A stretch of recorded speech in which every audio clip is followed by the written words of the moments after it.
points. I like to use a lot of points inside bunkers, especially if bunkers have fingers that come inward and sort of have a lot of detail. I like to really load those up with points. But otherwise, it's something that you kind of just get a feel for, and I try to do the right thing. The prairie grass, mark it as rough, and then you can change the texture using normal TGC editing settings. The residential area, I highly recommend that you remove it. You're probably not going to be playing a golf ball from there, and even if you were, the accuracy of the terrain there isn't too important. So you can either hand fill it or you can try out the automatic background features. The bridges, fences, decorating, those are all up to you. I don't know any way to realistically add those to the right aesthetic quality. And you have to do some work as a course creator. I can't make a fully decorated course yet, but we can make a fully playable course with the right par, the right holes, the correct shapes of fairways, greens, with good elevations. And basically, once you're ready to start decorating, the course is probably playable. And we talked about image types and how to make it consistent and how important that is. Lidar files can span across multiple files. Mostly just make sure there are no gaps in the preview image on the left where you draw the box. If you're missing something, then you'll have to go back and find them. And I think this was the longest Q&A message. We talked about how to import OSM on a flat plot from using this button. It's a little hidden, but I think this is the best place to put it because this is when you're narrowed in on OpenStreetMap.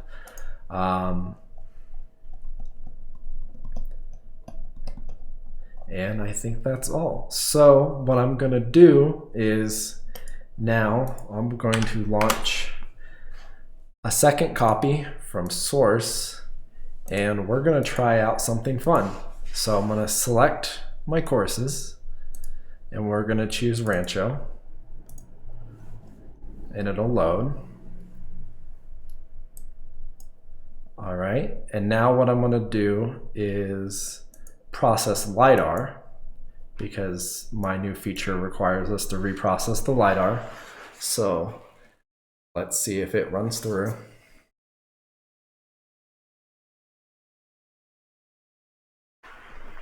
And while we're waiting for this to run, are there any other questions?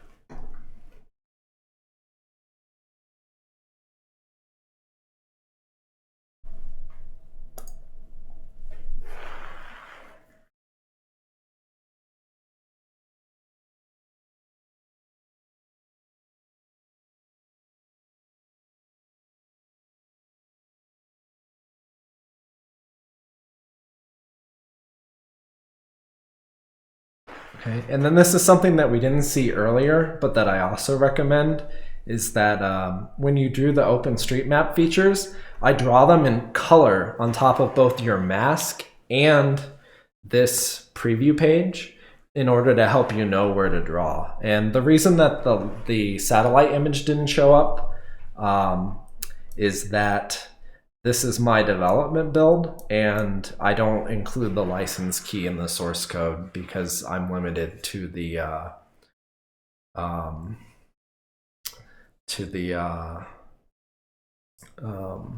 number of requests. And if I pushed that into the public source code, then some guy out there would find my key and steal it, and then we wouldn't have nice satellite images.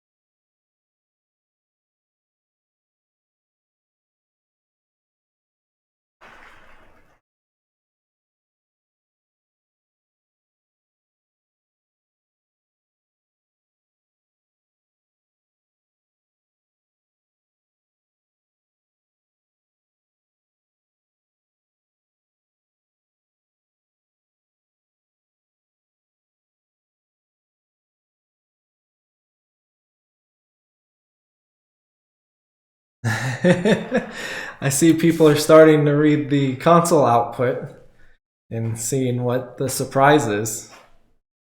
And so we'll see how well it runs. I just got it kind of going last night.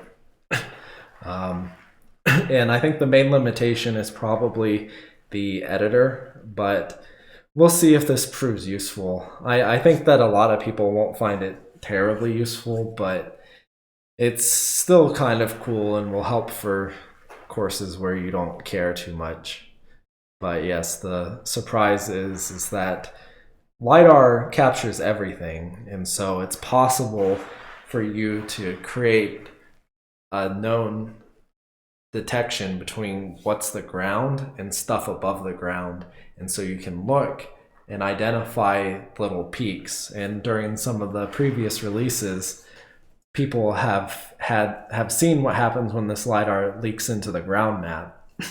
But if we use it intentionally and you identify and find the peaks in the data, then it is possible to look through and identify each peak. And from my experience, I'm able to find the width and the height of trees and other obstacles. And it does take a little while to run, but I can't tell if that's just because it's a complex operation or if it's something that I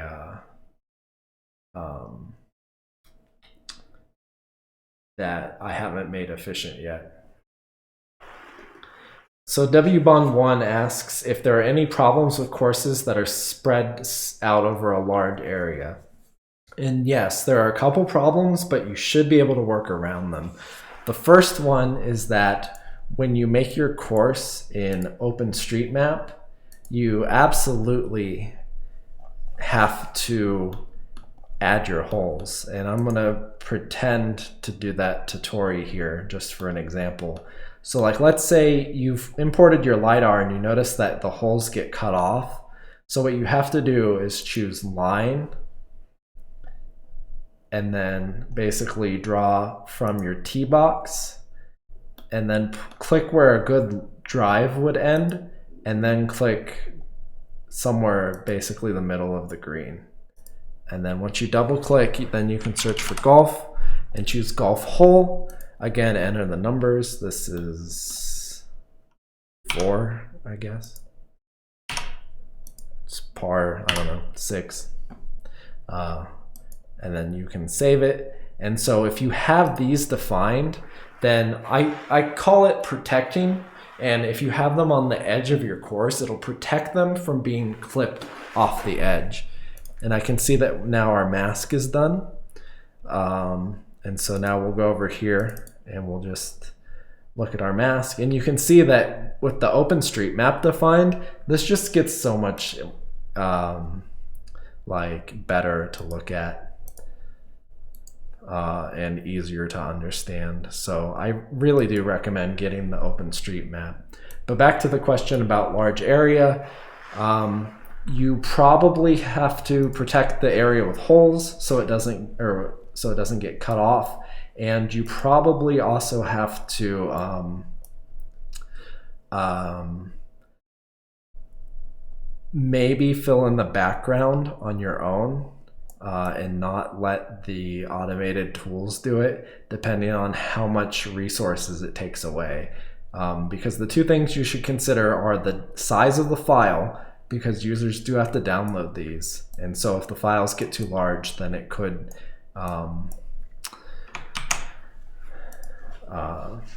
make it too slow. And then also the resources that you'll have available to decorate with.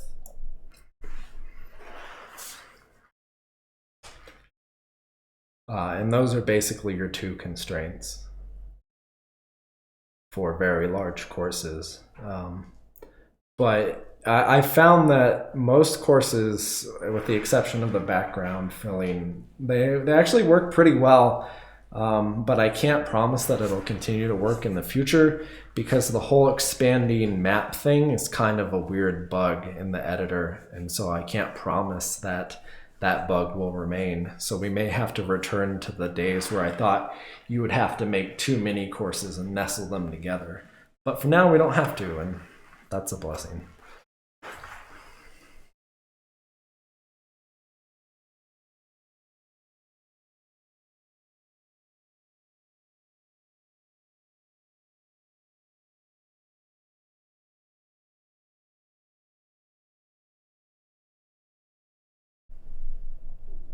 All right, so now we click on our course preview, and I don't know what all these little dots and things are. I don't know. It could be anything.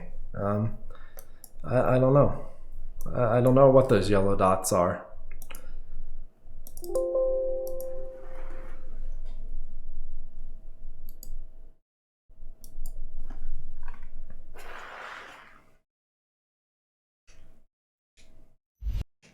Oh yeah, they're definitely divots from all the hacks that play this course.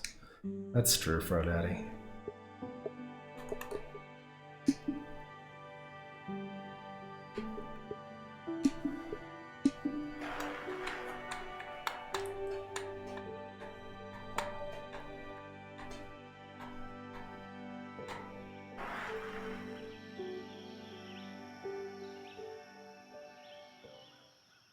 All right, and wow, look at this desert course. It's amazing. What if this course wasn't a desert, but was actually boreal?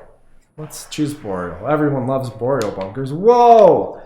Are those trees? Yes, that was actually the surprise, is using Lidar, we can detect and try to populate the trees.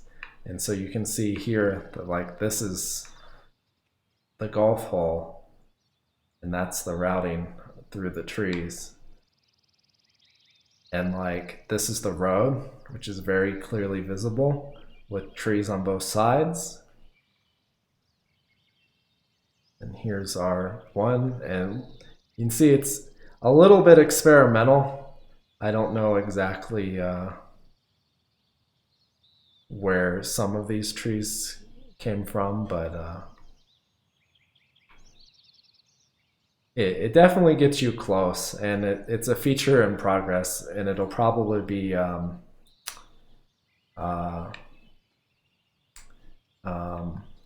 something to consider. But you can see that in general, the no, I think I turned off auto-generated trees, but we can confirm that.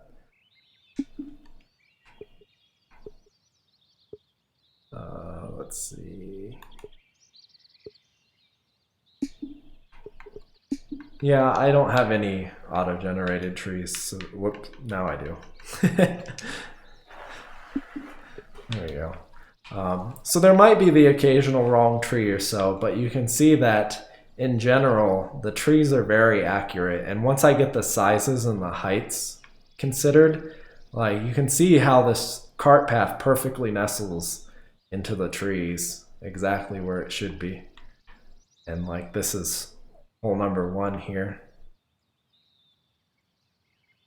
And so we'll have to try to see how good we can make the auto-generated trees. But the main problem that I see with this in the long term is that I can only kind of choose certain trees, because when we change the theme, it changes all of the trees. And so it's kind of not the best, because now all the trees are just going to be the same. But yeah, I think they're always going to be trees. I think I was able to confirm that. But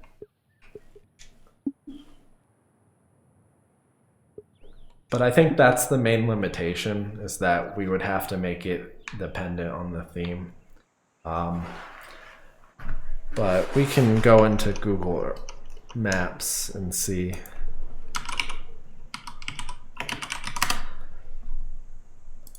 How well we did with our trees.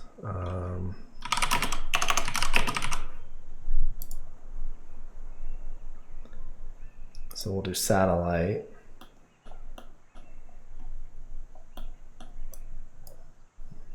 So yeah, you can see here are the cart path trees that I mentioned. I'm not sure why something got detected here, but it's a work in progress. I tried it on a couple par 3 courses and it did work out pretty well. So let's see if we can find some other notable trees. Yeah, so sort of down here, there should be some along the road and at the pointy bit of the water. I thought I regenerated my course, Frodaddy. Did I not do that correctly? Find out.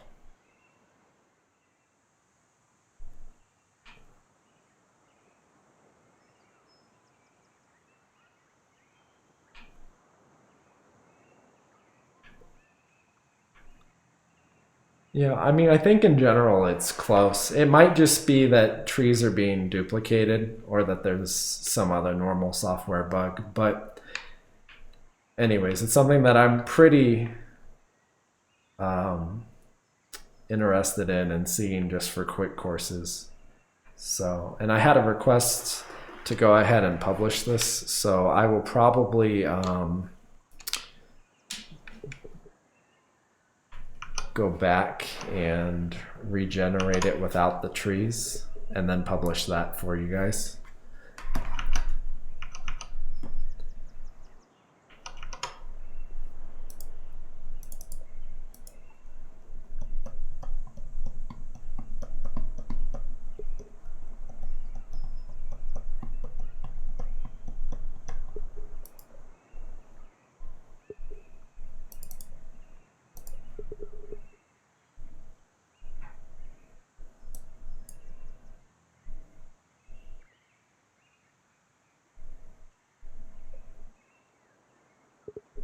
Oh yeah, you know, look, there is something wrong. See, Frodaddy, how the trees are offset from the map.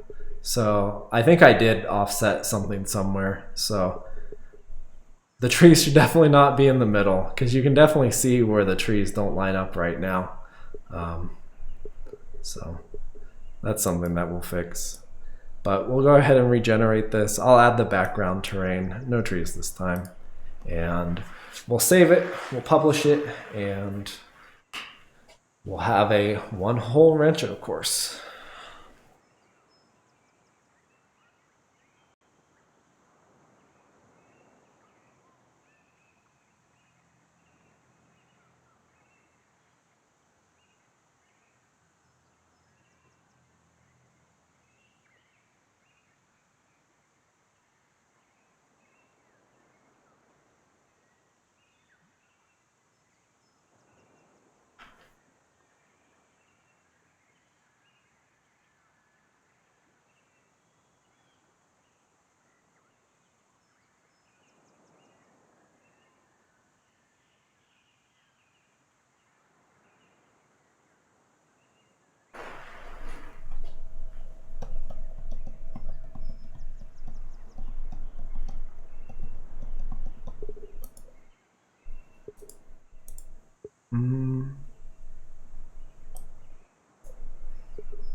Yeah. So I'm not quite sure what's going on with that thing. So I imported the course again, and that should just reset it because I think that something is causing the stickiness of the offset to stay around when I don't want it to. Can you change the type of trees? Are you limited to what's in the theme? That's a good question, W Bond. I might be able to break themes. No promises. It's very up in the air. But if I can, I will because I need certain types of trees to always be available, whether they're in the theme or not. And especially if I can prevent them from cycling in and out when you change theme, then that would enable me to get the correct size and heights of trees without having to worry about the problems. I don't know. That's a good question, Frodaddy. And we'll just have to see. And I'll be very careful with that. So,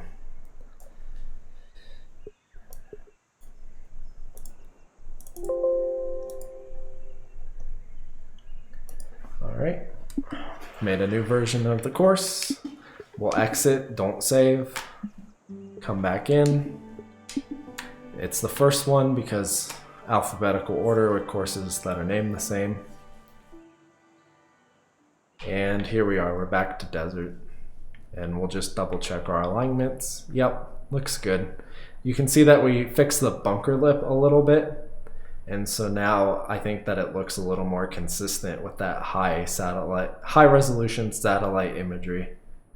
So it does seem like this bunker is very well positioned now. And I know something that we didn't mention was if, for instance, you have a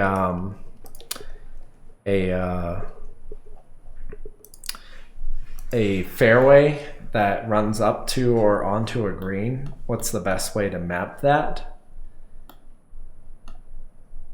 And the answer is that you can do pretty much any trick you want.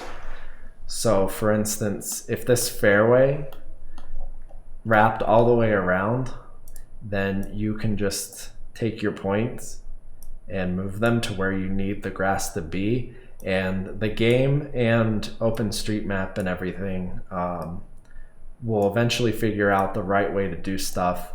But there is a vertical priority that is about what you would want. So bunkers will show up on top of greens. Greens will show up on top of fairways. Fairways will show up on top of rough. Rough will show up on top of heavy rough.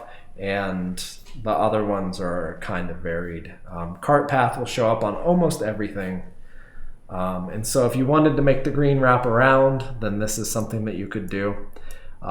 If your green ran up to your fairway ran up to your green, then you can kind of just go into the middle of the green and sort of do one of these little apron looks.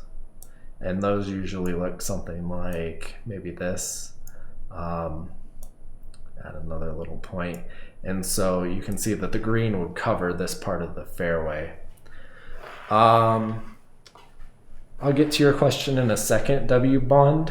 And then you'll notice that we exited OpenStreetMap Editor and we came back, and you can see that our satellite was not saved with the offset. So that's why you've got to remember it. And you've got to remember that when you come back, you'll have to realign the process, or you'll have to remember your magic numbers, which is definitely the better way to do it. So there, something like that.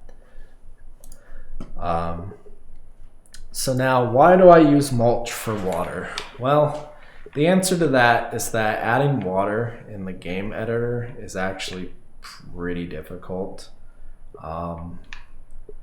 And I'll show you what that usually is. So we'll do create add, create water. And so when you create water, you notice that I get this little square, and it looks like this thing with these sides. And like you look and it's like, okay, what is this? And so what you're expected to do is you have to move it over, and then you have to use the scale and then advance edit, and you gotta like do all this stuff to make the water kind of drag out and fit the right shape. And like, there we go, it's almost there. There we go, we made a big square, and now we look at it and it's not quite there, and now we've got to raise and lower it and kind of just hope that the water and the lidar fit appropriately. And I think that's probably about the right level. Let me look. No, not quite. It's got to be a little lower. There we go. So that's about where the water should be here. I'll click accept, and you can see that like it's kind of there, but now we have to edit the land and sculpt it down a little bit. And for this, I'll choose like a little bit of a softer brush, and then I'll just kind of like make this a little bigger, lower it a bit, and then I'll just kind of click in here and I'll fill in the mulch. And so the reason that I add the mulch is that without having the mulch, I'd have no idea where this water hazard should actually be. And so this is kind of like one of the last remnants of where we really have to go around and edit the old-fashioned way by hand because there's no water spline. And so when you have the mulch spline, then it lets you kind of paint in just like this. And you can just keep going until all the mulch kind of disappears and it's the right shape and it's what you expect. And then when you're all done and you've gotten the water to be what you want, then you can go into your edit menu, you can find the mulch spline, you can find a mulch spline point, you can delete it, then you can delete the entire path, and then voila, your mulch disappears, your water is probably nearly the correct shape that you wanted, and then when you play it in game, it should look pretty much like what you want. So you can see this is the little water we just made from the mulch. This was with one sheet. If you have creeks and stuff, then it gets even more difficult. But so yeah, that's why I use the mulch. It's just a little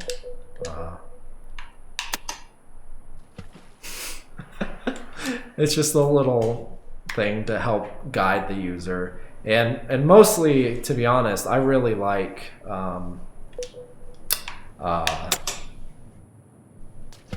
I like having the mulch as a spline to do accurate alignment. And so the first thing I ever map on OpenStreetMap is the water splines and like one bunker and one green. And if those line up and they're what I want, then I proceed and I go ahead. And I really use those as my offset because I think that water is one of the easiest things to kind of line up, especially if you have creeks and things. So I hope that answers your question, and hopefully you aren't just too disappointed that I can't automate the water process yet.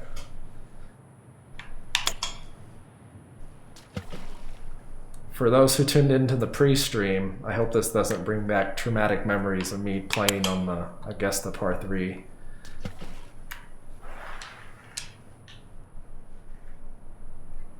All right, any other questions? Oh no, I made it.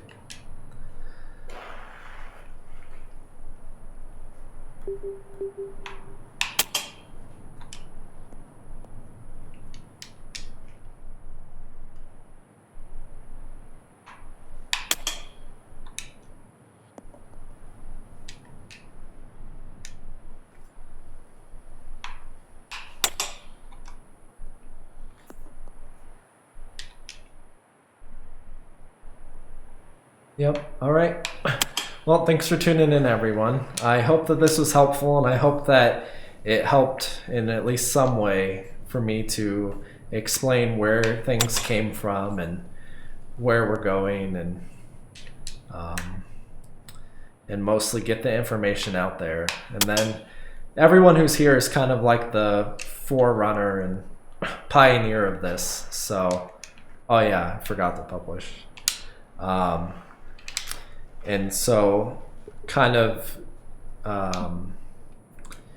as more people stumble into it and find things, hopefully we can make a support community and sort of help them and guide them through how to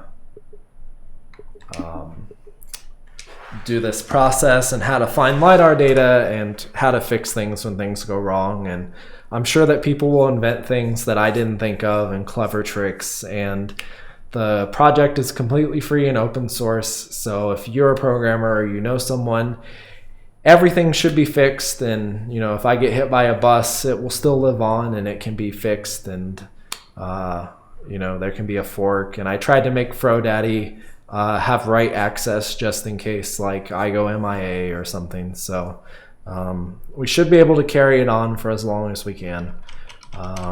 So I'm gonna call this GSF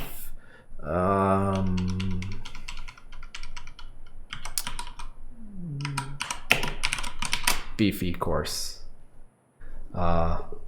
So you can look for it under that name.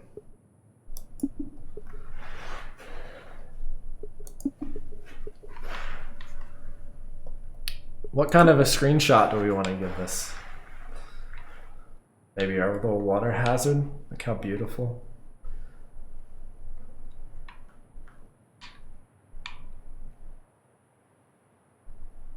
There we go.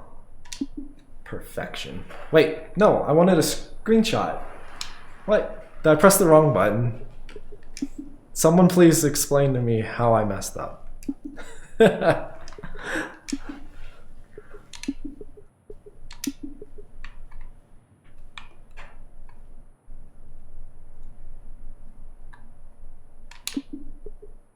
There we go. All right. Golf Simulator Forum Beefy course should now be going live. Published successful. Great. So now let's go enjoy our nice hard work.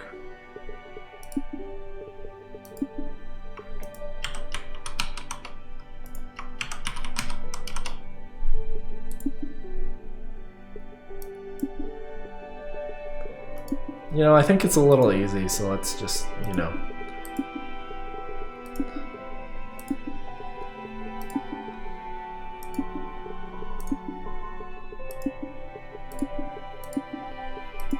There we go. This is the kind of course that I like to play. I like firm, fast, dark, rainy, windy. Like, nothing says a good day golfing than if I'm completely miserable and I can't get the ball to do anything. Ah, thanks. Today we have a one-hole special. A one-hole special. Well, let's get to it. Let's get to it.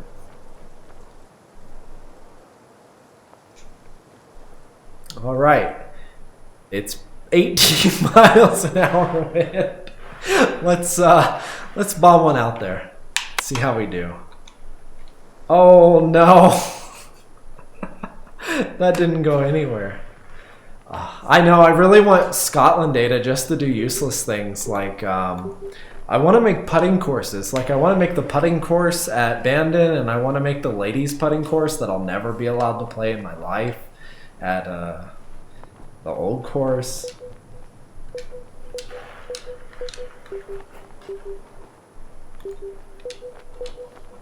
There we go. This is what I want. Oh, go in. Nice. Wow, I might par this. Okay, Watch out, everyone. safe par. Nice putt, we're in the hole. Got it. Good stuff.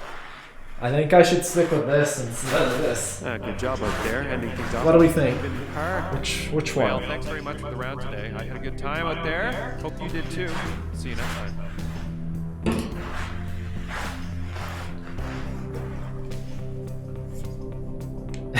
Oh yeah, and I forgot, HT is the best at testing courses, so if you need him for anything, he's your guy. Alright, well, I think I'm just about worn out, and apparently I can't leave the course. And my voice is going, but I've got some trees to finish, I've got some golf to practice, I can't continue being terrible at it. Thank you all for joining, and maybe you'll catch me streaming sometime, or maybe you just hit me up on the forums with any questions or comments. See you guys. Ladies and gentlemen, the one, the only Charles!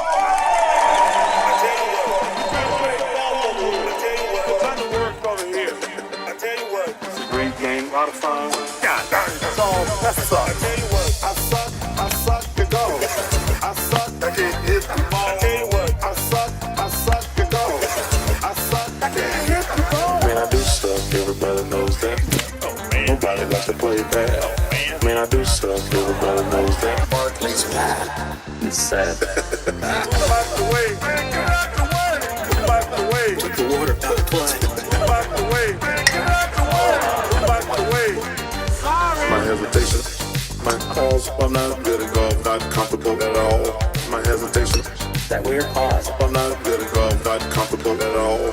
I got a mental block. I get nervous every shot. I got a mental block. I got brain lock. I got a mental block. I get nervous every shot. I got a mental block. I got brain lock. I suck at golf. I suck, I can't hit the ball. I tell you what, I suck at golf. I suck, I can't hit the ball. How do you feel that these courses set up for your game?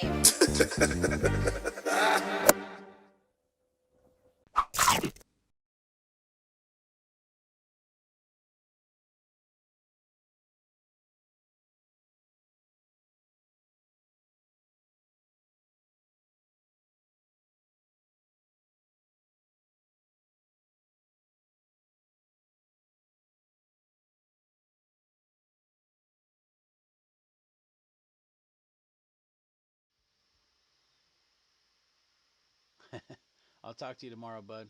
I'll give you a morning update tomorrow, Terry. I should